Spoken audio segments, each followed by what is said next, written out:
La discusión de la rendición de cuentas se acerca a un primer mojón importante.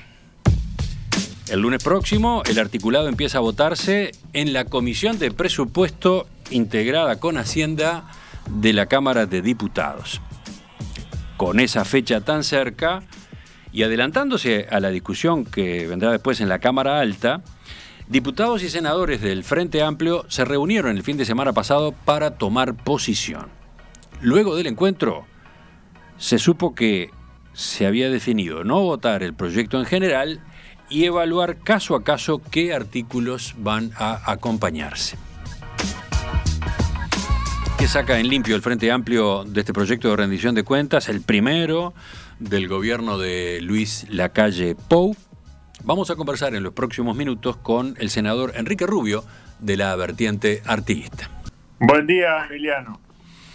Estoy seguro de que algunos oyentes, cuando escuchaban la introducción que yo hacía recién, se preguntaban ¿dónde está la noticia? ¿Podía ocurrir que el Frente Amplio votara afirmativamente la rendición de cuentas? ¿Qué responde usted? Sí, yo creo que no, porque hay diferencias muy sustantivas que fueron expresadas en el presupuesto y esto recoge de alguna manera este primer año, ¿no? ¿En algún momento manejaron la posibilidad de acompañar la rendición de cuentas? Preveíamos que iba a venir con este planteo, entonces ese escenario no lo tuvimos en cuenta por esa razón. ¿Y por qué anuncian, digamos, el voto negativo tan temprano, cuando apenas se acerca el final del tratamiento en la primera Cámara y falta entera toda la instancia en el Senado? ¿No hay margen todavía para modificaciones relevantes? Bueno, de repente puede suceder que el gobierno tome algunas iniciativas con modificaciones relevantes, aunque eso no se ha anunciado y no hay ningún signo desde ese punto de vista. Y nosotros tenemos un equipo integrado muy potente, como nunca tuvimos en la historia de la oposición, por lo menos, en que éramos oposición, que está trabajando en forma integrada de asesoramiento en Cámara de Diputados y Senado. Y una coordinación que comienza entre senadores y diputados. Entonces tenemos una cierta mirada, aunque esto está en proceso. La rendición de cuentas marcha como en 5 andariveles diferentes, siempre. 5, ¿por qué 5? A ver. Claro, el Poder Ejecutivo manda, en este caso, por ejemplo, 300 y algo, ¿no? Artículos. Después terminan siendo 400 o cerca, ¿no? O por lo menos hay muchas modificaciones en los artículos. Ya está haciendo muchísimas modificaciones y manda nuevas redacciones. Estos vienen, concurren, según los cuentan los diputados, y allí en el momento proponen cambios. Esos cambios son resultados o bien de problemas de mala formulación que había en los artículos, que en algunos casos era bastante importante, que bueno, en un gobierno nuevo uno un poco lo entiendo, los equipos le cuesta ensamblar, pero hay mucho problema técnico. Pero por otro lado, fundamentalmente desde el punto de vista político, en desacuerdo dentro de la coalición que se están negociando y que se siguen negociando.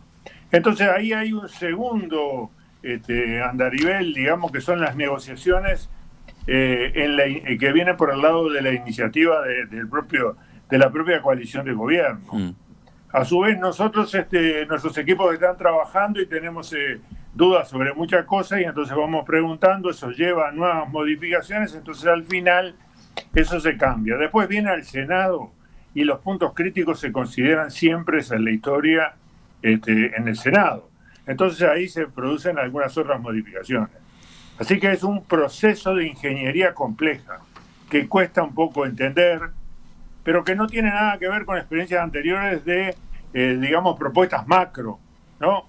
Cuando la ley de urgente consideración se aprobaba, si no había ningún cambio, se aprobaba automáticamente. En cambio, en el presupuesto es el procedimiento inverso, ¿no? El presupuesto tiene que ser aprobado, y si no queda vigente el anterior. Recordemos de qué estamos hablando cuando nos referimos a este proyecto de ley. Es el informe, la rendición de cuentas sobre cómo y cuánto se gastó el año pasado y el anuncio de cambios en el gasto a realizar en el año 2022, eventualmente, a partir de lo que está previsto en el presupuesto ya aprobado el año pasado justamente, ¿no? De eso se trata muy a grandes rasgos la rendición de cuentas. Entonces, ¿cuáles son las objeciones principales del Frente Amplio?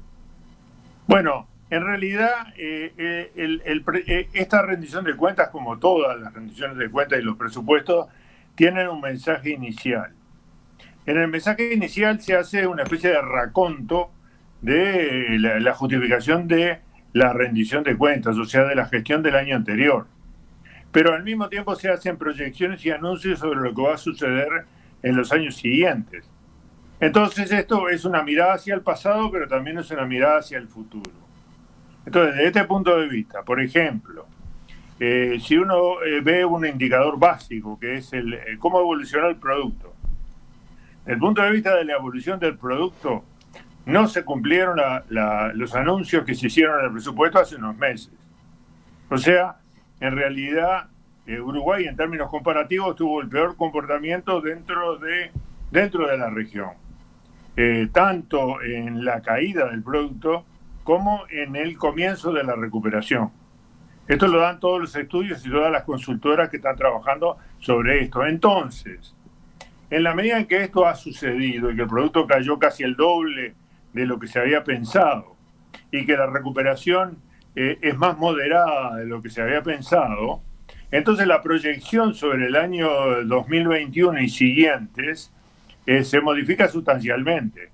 Por ejemplo, el gobierno había anunciado que iba a haber casi un 12%, digamos, entre un 11 y un 12%, de aquí al 24% de crecimiento del producto, y ahora lo reduce a un 6 con algo, ¿no? Casi a la mitad. Lo mismo sucede desde el punto de vista, en parte, del punto de vista de empleo, ¿no? Pero muy en parte. Por lo cual nosotros decimos acá hay una inconsistencia sistémica entre lo que se está anunciando en materia de producto y lo que está anunciando en materia de empleo. Quiere decir que es una mirada hacia el pasado, pero también es una mirada hacia el futuro ajustada. Ahí está entonces un primer frente de diferencias. Sí, es un primer frente de diferencias muy importante en lo que es en los aspectos macroeconómicos. Una rendición de cuentas siempre tiene dos niveles. Uh-huh. El nivel macroeconómico, ¿no? El marco global de inversión, gasto, empleo, etcétera, etcétera, ¿no? Déficit y deuda, y al mismo tiempo después la determinación de inciso por inciso, donde se hacen los pequeños retoques, ¿no? Entonces, lo importante, yo creo, es un poco la visión de conjunto, y bueno, y se pueden ver pero usted empezaba justamente por esa exposición inicial, pero, por ejemplo, si ahora también, a grandes rasgos, dividimos entre lo que se informa sobre el gasto en el año 2020 y lo que se prevé como gasto para ahora, para el próximo, ¿qué tienen para decir? Y yo lo que tengo para decir es que la estrategia que se siguió fue una reducción del gasto, y ahí tenemos una diferencia con los anuncios que ha hecho hasta el propio presidente, y que a nosotros nos da 309 millones de dólares que hubo de reducción del gasto en el 2020. Fundamentalmente por un menor gasto en materia salarial, y bueno, y lo que implica eso desde el punto de vista de las pasividades o de las transferencias para llenar agujeros en materia de pasividades, un menor gasto fundamentalmente en materia de inversiones y de funcionamiento. De esa manera se desglosa el menor gasto. Entonces la estrategia fue que hubiera un menor gasto, de tal manera que el incremento del gasto que se producía de manera extra presupuestal por el fondo COVID se fuera de alguna manera absorbido en una manera muy importante por esta reducción. Y que entonces el resultado en términos de gasto, ¿no?, por dentro y por fuera, fuera más o menos el que se apostaba. Ese objetivo se logró. en una parte importante se logró. La crítica nuestra ha sido que en realidad no había que tener ese objetivo, ¿no?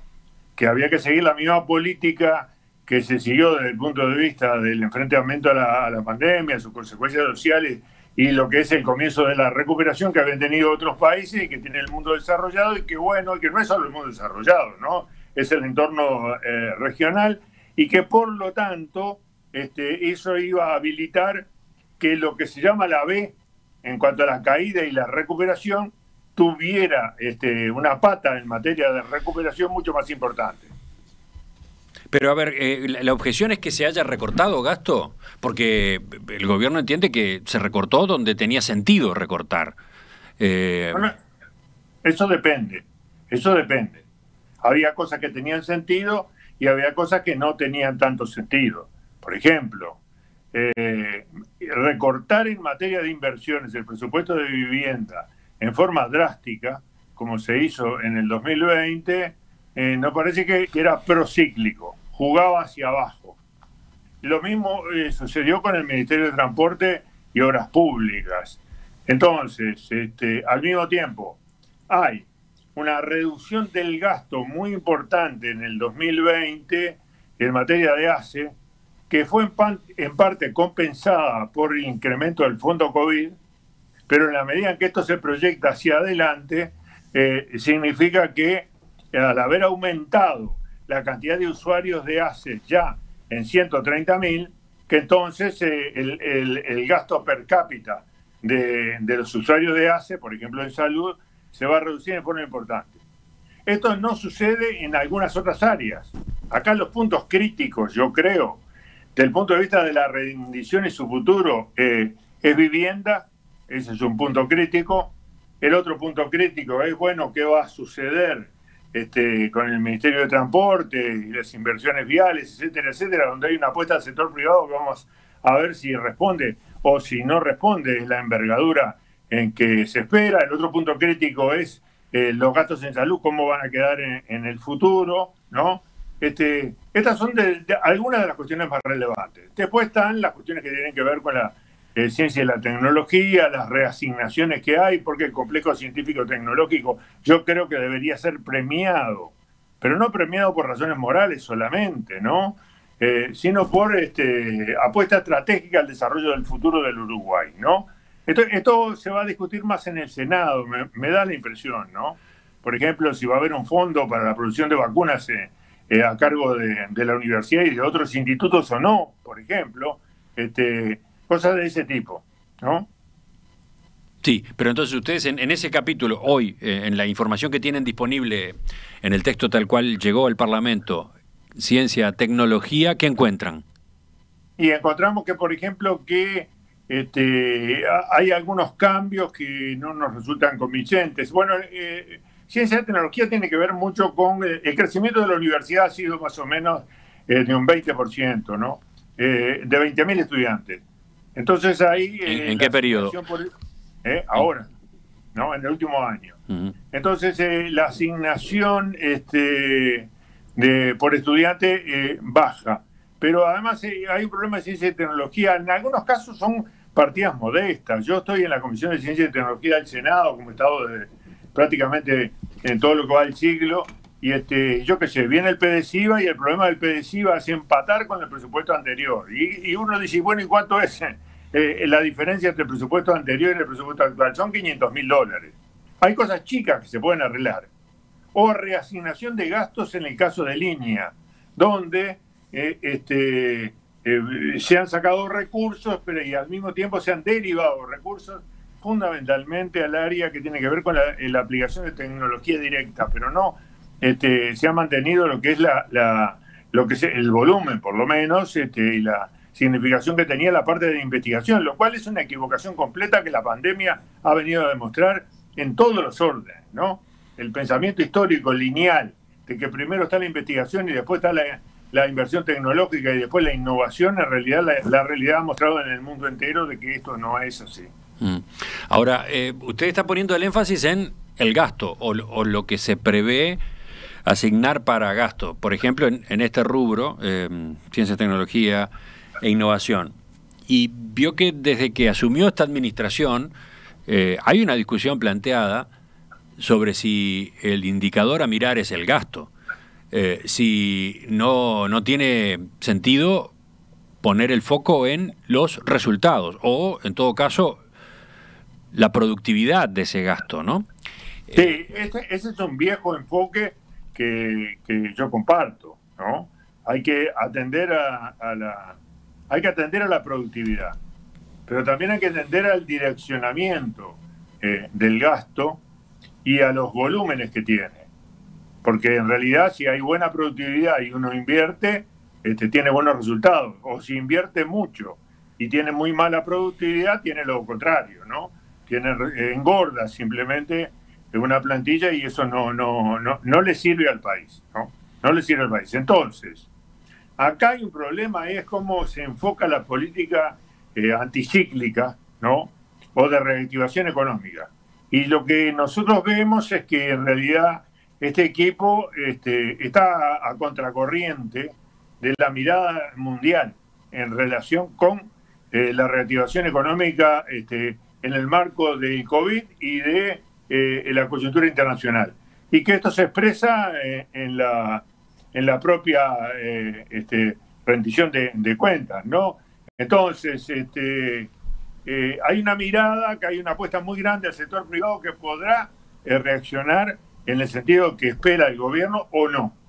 Este gobierno ha contado, además, para tener menos déficit, con el arrastre de grandes proyectos de inversión que venían en camino, como el de UPM, aunque se demoró un poco, el del ferrocarril, o como son las PPP que están en la actualidad en ejecución. No. Entonces veremos cómo sigue todo esto en el futuro, pero es digamos, un tema muy importante. Al mismo tiempo, hay una apuesta a que se produzca una reducción muy importante en el periodo de 4 puntos del PBI de lo que es el gasto público sobre el gasto en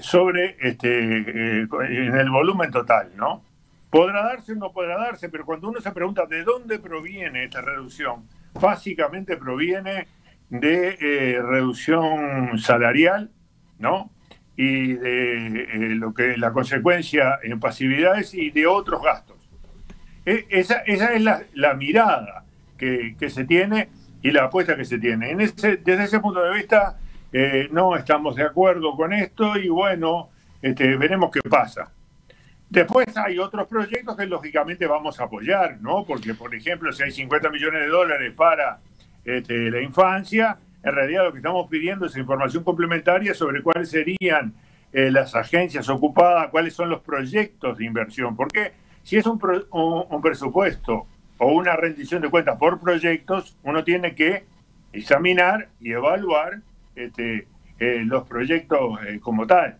Después hay un problema que se hereda de la pandemia, que yo no le echo la culpa al gobierno ni a nadie, ¿no? Es un problema que tenemos como sociedad. La brecha educativa se incrementó horrible, le diría, ¿no? Realmente hay información en la propia exposición de motivos de la rendición de cuentas. La verdad que la brecha se incrementó en forma enorme. Y en forma enorme porque de acuerdo con, y lo tengo acá, de acuerdo con la propia información de la rendición de cuentas, en realidad en primaria se conectan el 92%, pero tiene una participación solo del 50%, y en secundaria la participación es de 1/3. Pero mirado por quintiles, o sea, por niveles de pobreza y de riqueza, en realidad esto en el primer y segundo quintil es muy, pero muy malo, ¿no? Quiere decir que acá tenemos un problema que teníamos, pero que se incrementó notablemente en materia de brecha educativa. Entonces uno, si tiene una mirada, digamos, que toma los distintos elementos de la rendición de cuentas, se da cuenta que en realidad hay una apuesta a los llamados mayas oro, ¿no? Que sin duda atraccionan parte de la economía y que provienen fundamentalmente del agro, aunque no exclusivamente del agro, pero que no son generadores de empleo, salvo en la construcción. Y entonces, si va a haber un crecimiento del producto del 6,5, digamos, de aquí al final del periodo, vemos que eso no es compatible con la previsión que se hace en materia de generación de empleo. Y menos porque la pandemia hizo que muchos empresarios llegaran a la conclusión de que por la vía del teletrabajo y otras podían hacer una reducción de la plantilla. Entonces lo que va a haber como resultado en el periodo, y la rendición de cuentas es funcional a eso, yo creo que es una concentración de ingresos. Como balance global, el índice Gini va a subir algunos puntos durante este periodo. A ver, pero usted ha ido mencionando una cantidad de puntos en esta recorrida. ¿Cuál es la síntesis? ¿Qué tiene que sacar como resumen quien nos esté escuchando? Que ustedes esperaban más gasto e inversión en la rendición de cuentas para enfrentar las consecuencias económicas y sociales de que ha dejado la pandemia. ¿De eso estamos hablando? Gasto no es lo mismo que inversión. Entonces, nosotros esperábamos más inversión, ¿no? Mayor apuesta a inversión pública en combinación con la privada, ¿no?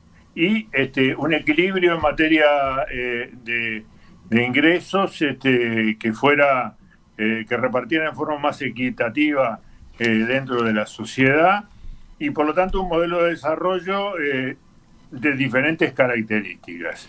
Pero esperábamos, no digo que esperábamos, porque bueno, de alguna manera se expuso este punto de vista y esta filosofía durante años, ¿no? Y bueno, y acá ha habido proyectos distintos en la mirada del país.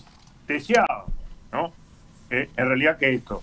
Y decimos, bueno, pero en realidad no es solo aquel razonamiento de que el Uruguay tiene espaldas desde el punto de vista internacional, puede apelar a recursos y todo lo demás, sino que ahora tiene algunos recursos extraordinarios con esta decisión que tomó el mundo desarrollado a partir de la decisión de Estados Unidos y después la ejecución por la directora gerente del Fondo Monetario Internacional, después por el directorio del fondo y la Junta de Gobernadores, por la cual se amplían los derechos especiales de giro, que es una especie de moneda virtual, porque es difícil explicar esto en pocas palabras, que es la participación en el Fondo Monetario Internacional, y que da la posibilidad de que sin contraer endeudamiento, el Uruguay logre o pueda lograr un acceso al orden de los 600 millones de dólares sin ningún costo.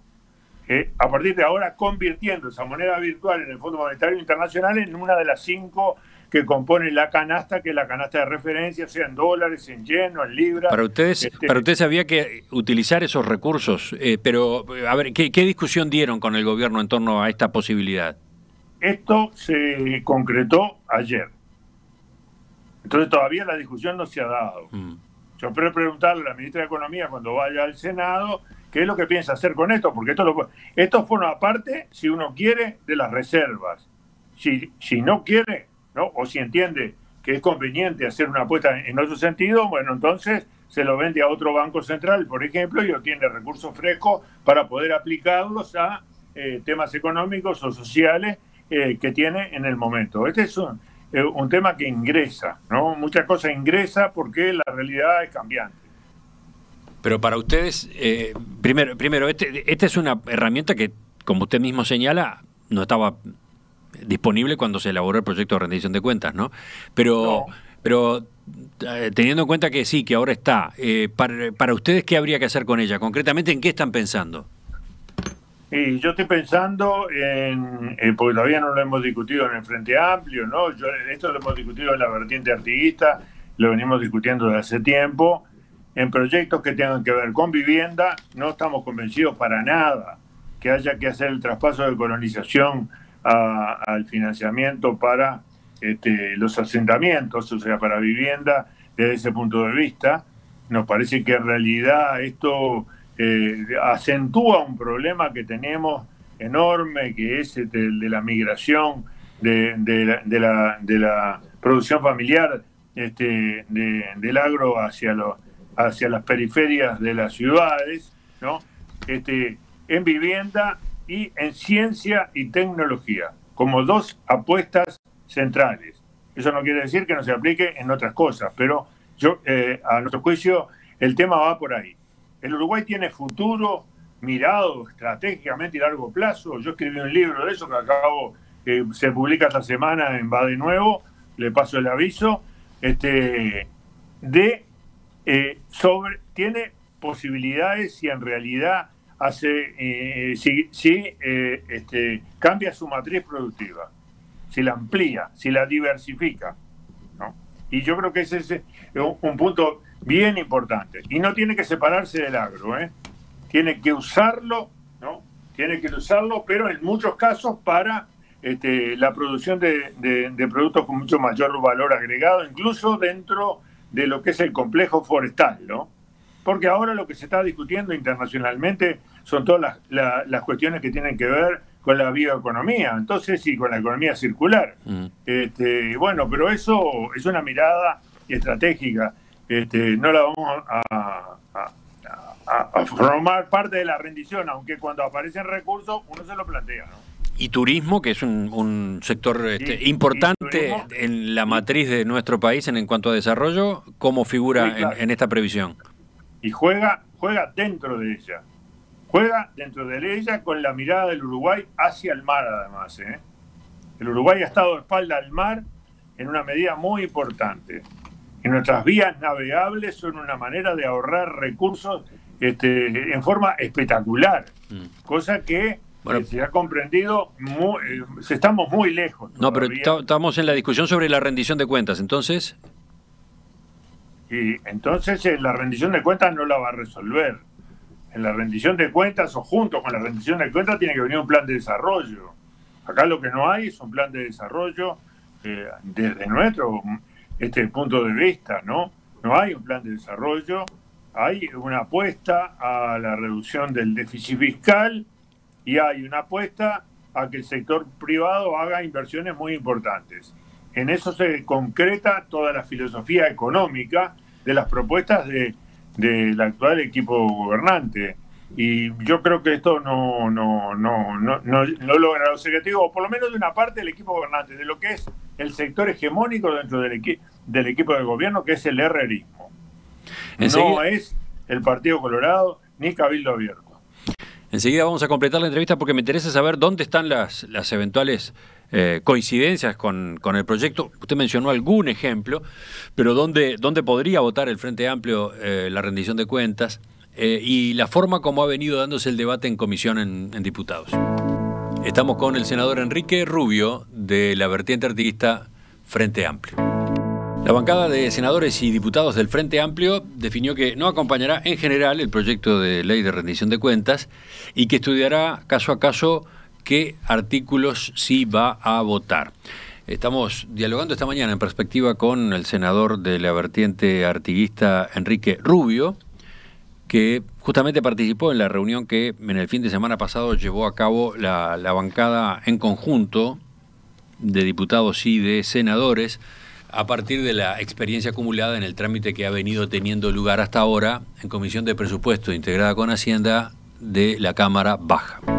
Senador Rubio, estaba mirando mensajes de los oyentes. Por ejemplo, Gustavo señala, atender políticamente ciencia y tecnología no siempre termina en la universidad. Una cosa es ese ámbito y otro la aplicación en la sociedad.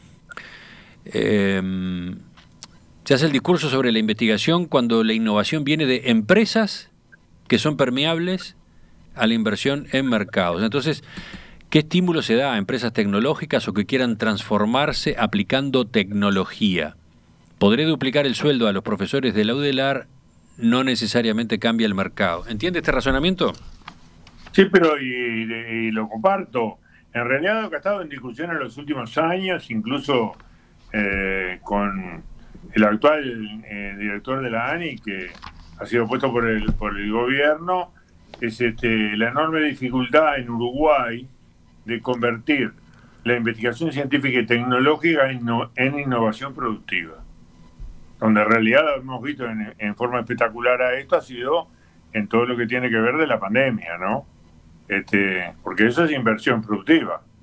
O sea, el Pasteur lo pensamos Dillero en primer lugar y después con Achugarri, cuando hicimos el proyecto de ley a principios del siglo, pensando en la venta de vacunas y de otras y de remedios y demás a toda la región. O sea, estamos hablando de inversión que es productiva, ¿no? Y de innovación.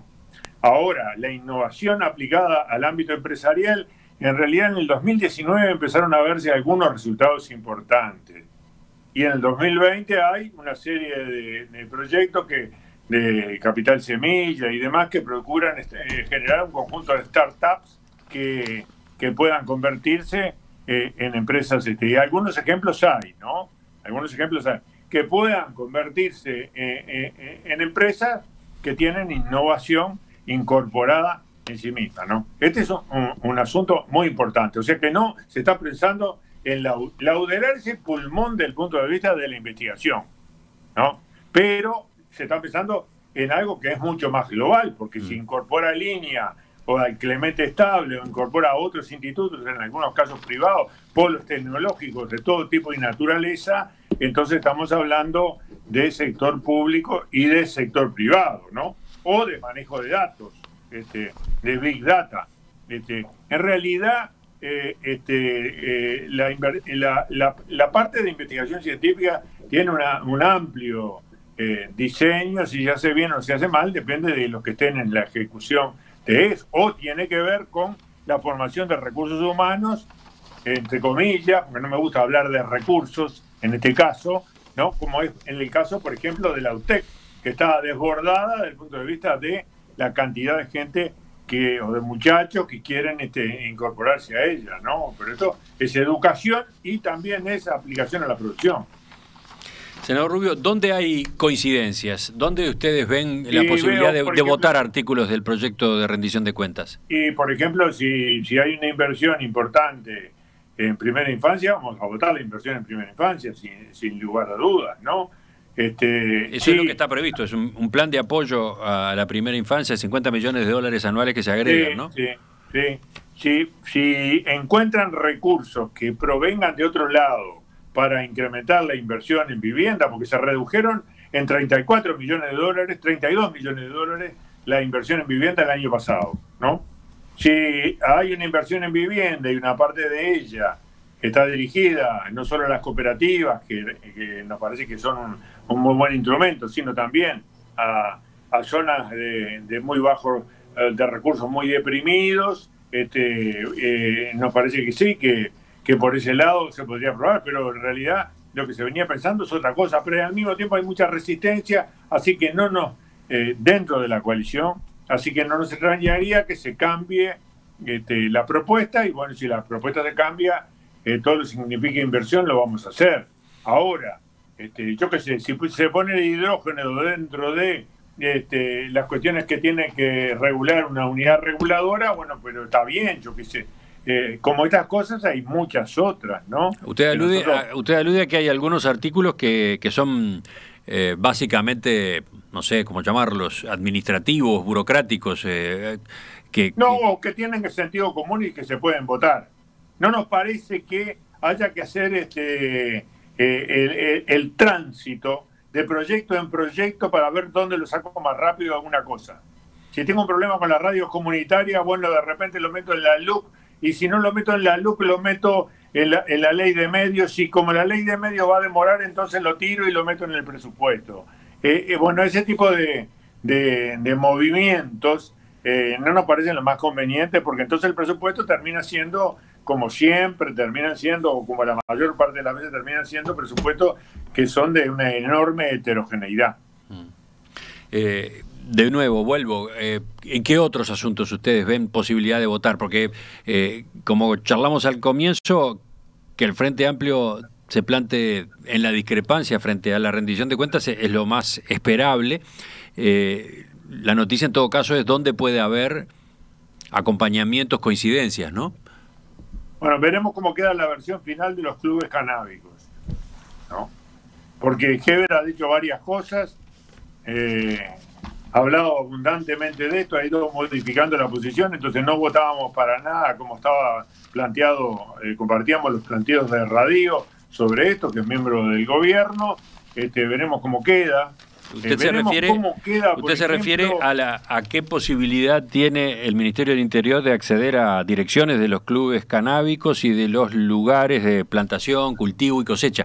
¿A ese punto se refiere? Me refiero a ese punto, sí, que no se convierta en un punto de intervención o de alguna manera de criminalización de una práctica que está legalmente aceptada. Se está negociando dentro de la coalición de gobierno. Ahí hay diferencias. Pero aún no está esperando cuál es el resultado de la negociación de la coalición de gobierno para poder recién entrar a conversar sobre el tema o qué sucede con los depósitos del Banco República. Aparentemente se retiran.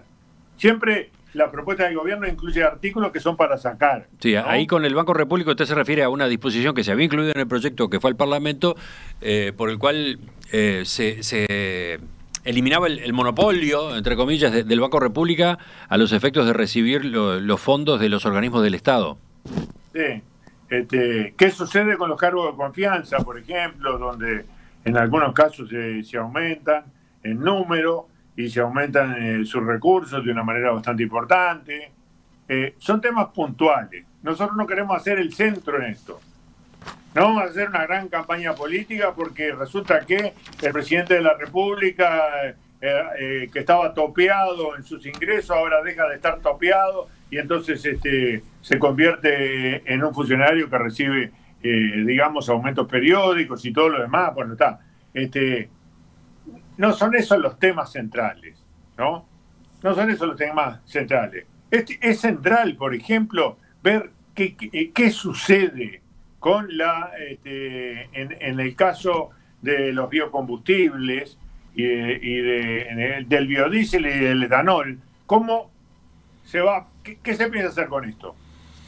Aparentemente se quiere sacar de un lado y aumentar lo otro, ¿no? ¿Qué va a suceder con su impacto en materia de puestos de trabajo? ¿Qué va a suceder con su impacto de nuevo, económico? Trato de pasar en limpio esto para el oyente.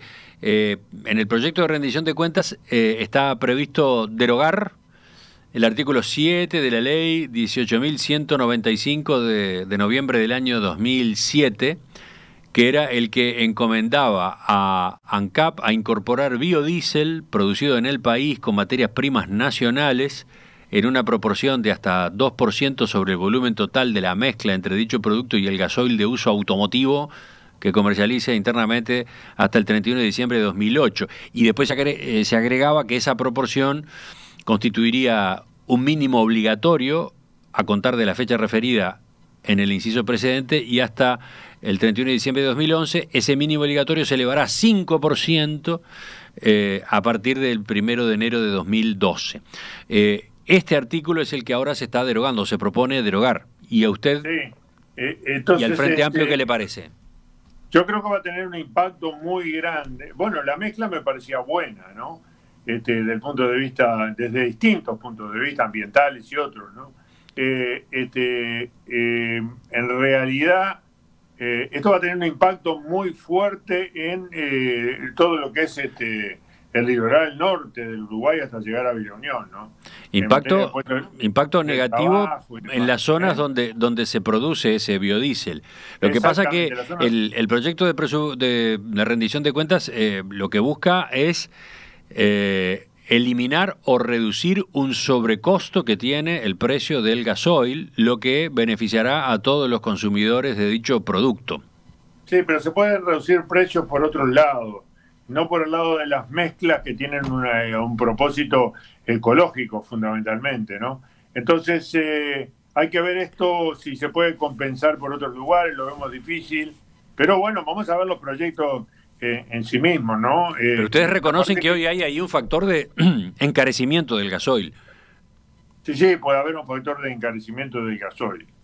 Hay muchos factores de encarecimiento del gasoil que hay que considerar, pero no hay que cortar por el lado que es el generador de resultados ambientales y que es generador de puestos de trabajo, o hay que hacer una reconversión desde ese punto de vista. Por ejemplo, tomemos cosas mínimas. Está bien que los peajes, o es un avance tecnológico, que los peajes sean automáticos. Ahora, ¿cuáles son los planes de reconversión de la gente que está trabajando en los peajes? ¿No? Es un tema importante, porque si se está previendo que va a haber, en un país que va a haber un crecimiento del producto de aquí al 2024 que va a ser la mitad de lo que se predijo. Y al mismo tiempo va a haber una caída, va a haber todos los cálculos, no solo de Encuesta Duarte. Yo le pedí un informe sobre esto, sobre la pauta salarial a Juan Manuel Rodríguez, que de esto bastante entiende y está en otro lugar, y a todos le da lo mismo.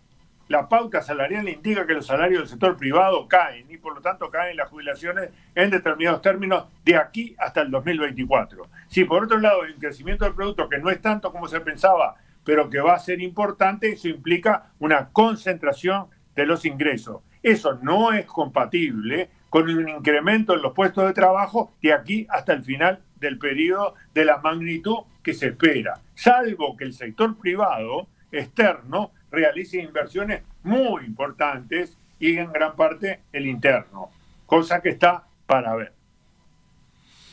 Usted señalaba esto a propósito de una medida como la de los peajes, la del telepeaje, la implementación obligatoria del telepeaje. Exactamente. No, porque terminó con una consideración mucho más general, a eso apuntaba con esta precisión que le pedía. Sí, es una consideración más general que a mí me parece que es el marco de todo este debate, ¿no? Y después se lleva un conjunto de temas puntuales, pero si nos quedamos en los temas puntuales, muchos de los cuales yo ignoro, claro que ignoro, porque esto es la rendición en cuenta desde el punto de vista del Frente Amplio está en proceso y del punto de vista del gobierno está en proceso. No se tome ningún resultado de la Cámara de Diputados como que eso ya está. Ah, bueno. En realidad, en la Cámara de Diputados se vienen cambiando todos los días gran parte del articulado, por parte de la coalición y por parte de negociaciones entre nuestra bancada y la coalición. Al final, en el 22, más o menos, vamos a tener el resultado de la Cámara de Diputados y ahí empieza otro debate, que es el debate del Senado. Ahora, nuestra bancada ha procurado, porque los equipos son mixtos, de asesores de senadores y de diputados, está procurando ir haciendo el seguimiento conjunto con los diputados en una medida relativa, porque tenemos mucho tema en la agenda. Queda entonces esta conversación a cuenta de otras, queda esta entrevista como un punto intermedio, ¿no? En un proceso que, usted lo remarcaba recién, todavía tiene una cantidad de escalones por recorrer. Senador Enrique Rubio, le agradecemos su participación esta mañana. Bueno, muchas gracias a ustedes.